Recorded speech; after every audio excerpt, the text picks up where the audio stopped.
Asalaamu calaykum waraxmatullaahi tacaala wabarakaatu. Marka dib loo raaco taariikhda dembiyada iyo dililka, waxaa laga yaabaa inaad aragto dad aad u xun oo aad mararka qaar istiraahdo kuwani qalbi damqada kuma yaalo.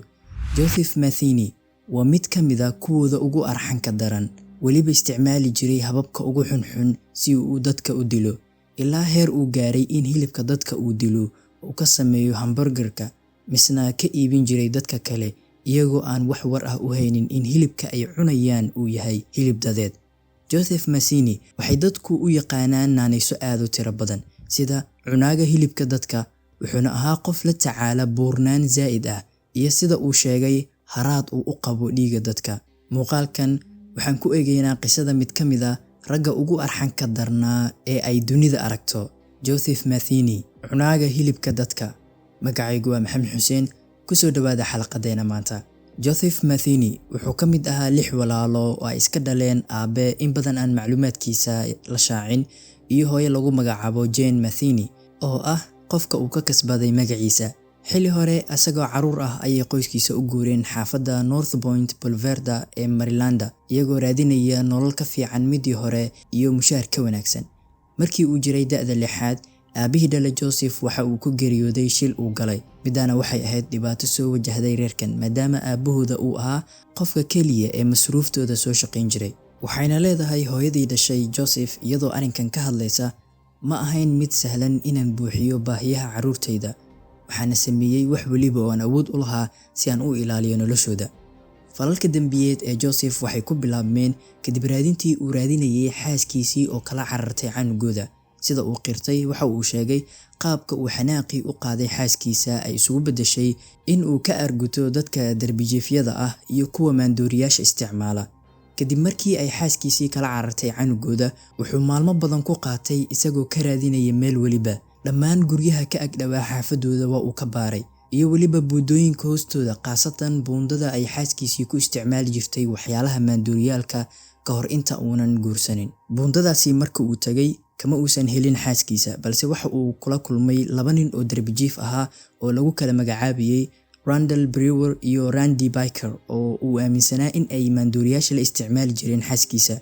Markii uu su'aalay in ay arkeen xaaskiisa iyo cunugiisa, waxay u sheegeen in aanay arkin, hadalkoodana waa uu rumaysan waayay. Deedna labadoodaba waa uu dilay isagoo isticmaalaya faas.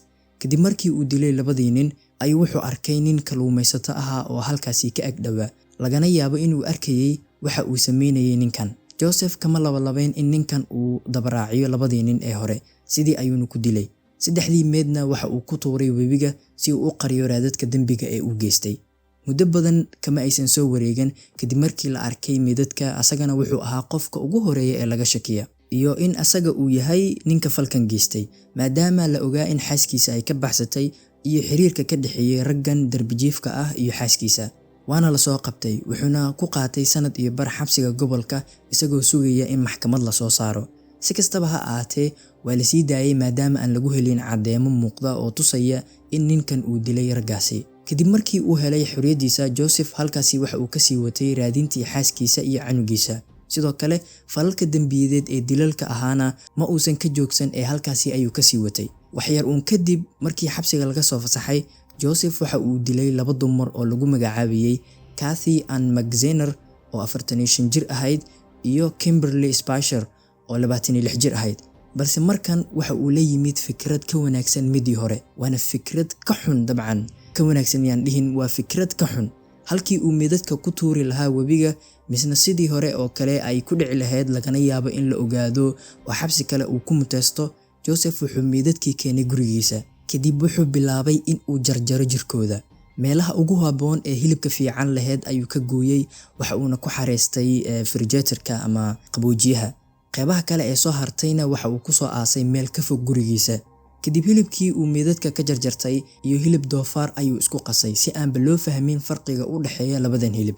Maalmo kadibna wuxuu bilaabay in uu ku daro hamburgerka uu ku iibin jiray sandaqad yar ee uu ku lahaa wadada dhinaceeda. Isbuucyo ayuu sidaas sameynayay oo dadka wadada marayay iyo kuwa xamaalatada ahaa ee wax ka iibsanayay dhammaantood waxay iska cunayeen hilib dadeed iyagoon wax ogaal ah u haynin. Wuxuuna leeyahay cidna ma jirin oo ogaatay in hilibkan ay cunayeen uu leeyahay dhadhan ka duwan dhadhanka kuwa kale, sababtoo ah hilibka dadka wuxuu u dhadhamaa sida hilibka doonfaarka. haddii aad si wanaagsan isugu qastana ma jirto cid kala sheegi karta. Joseph tani waxay u noqotayba ganacsi. mar waliba oo u baahdo hilib dheeri ah wuxuu leeyahay waxaan raadin jiray qof kale oo aan ka dhigto hilib. muddo markii uu arrinkiisii watay ayuu wuxuu markan soo afduubtay gabar kale oo lagu magacaabiyey Rita Kember. wuxuuna leeyahay kadib markii aan xaafadda keenay waxaan bilaabay inaan dharkeedii jeexjeexo oo aan garaaco, tacadiyo jireed aan u geysto, anigoo cod dheer ah ku qoslaya, ayaduna way oonaysay. balse ma ahayn oohin aan dhibsadee, waan ku raaxaysanayay qaylada ka soo baxaysa gabadhan. balse nasiib wanaag in yar oo uu ka mashquulay ayay ku guuleysatay inanta yar inay iska furto xariggii ku xirnaa, deedna ay ka soo baxsato guriga ninkan. waxayna ka soo booday gidaarka gurigiisa oo lagu qiyaasay inuu dhammaa 10 feet. sidii ayayna kaga soo baxsatay. waxayna waddada kula kulantay booliis oo ay arrinkii u sheegtay. booliiskii ayaa yimid xaafadda ninkan waana la soo qabtay. markii booliiska ay soo xireen bishii December ee 1996 waxay filayeen in ninkan uu dagaal kala hor yimaado, balse ma aanay dhicin midda ee wuxuu bilaabay inuu qirto dembiyadiisa isagoo faahfaahin aad u dheer ka bixinaya falalka arxandarrada ah ee uu geystay. isagoo sidoo kale la sheegay inuu in badan ku celcelinayay waxaan ahay qof aad u xanuunsanaya. Joseph Matheny wuxuu ahaa gacan ku dhiigle caan ku ah kufsiga, jirdilka iyo falalka ugu xunxun ee shaqsi loo geysto, isagoon wax caddeemo ah ama raadad ah lagu heleenin goorta uu falkaasi geysto.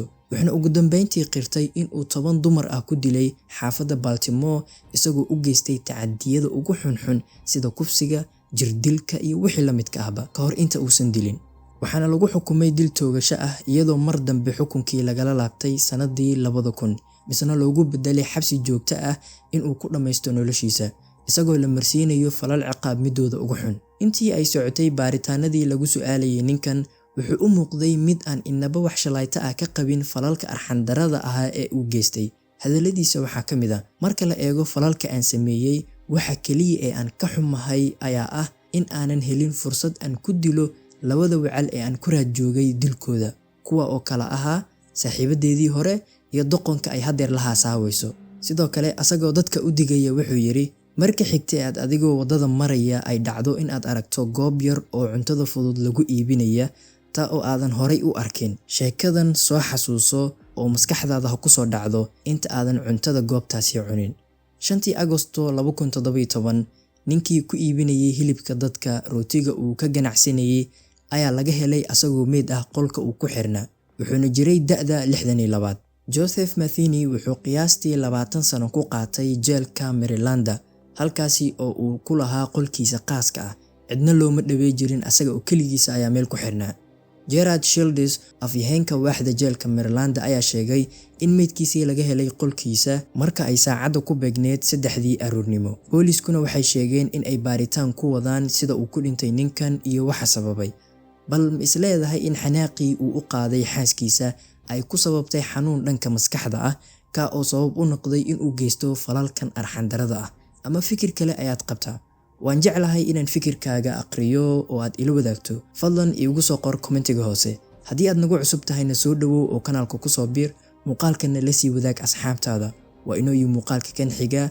wasalaamu calaykum waraxmatullaahi tacaala wabarakaatuh. waxaan kaga tegayaa sidaa iyo nabadgelyo. I now call upon the Nobel Peace Prize laureate of 2019 to come forward and give his Nobel lecture. Prime Minister.